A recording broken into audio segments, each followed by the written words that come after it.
Compassion is more than just about acts of kindness, care, and concern.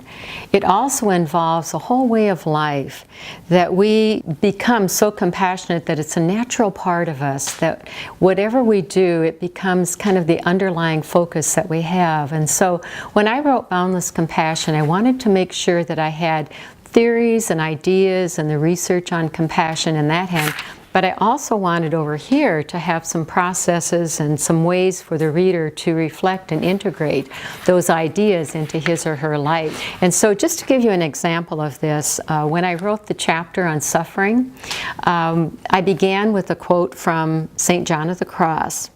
I saw the river over which every soul must pass to reach the kingdom of heaven, and the name of that river was suffering. And I saw the boat that carries souls across the river, and the name of that boat was love.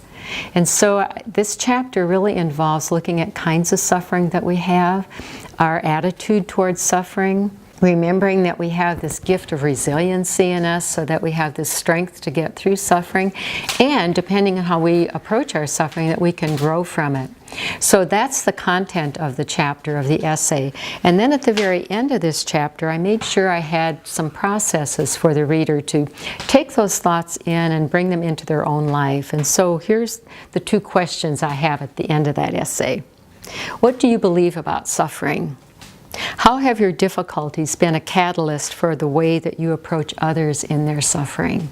So you take time with that, and hopefully that would become integrated and it would influence the way that you are with your own suffering and the suffering of others. And then I close that chapter with a prayer.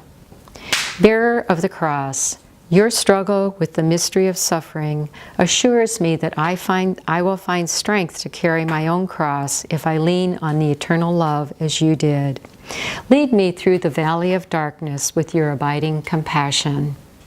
And so I hope that if you do use this book, Boundless Compassion, that you'll find when you finish the book that you've not only learned something here in the head, but you've also learned it in the heart and been motivated and inspired to live as a compassionate presence.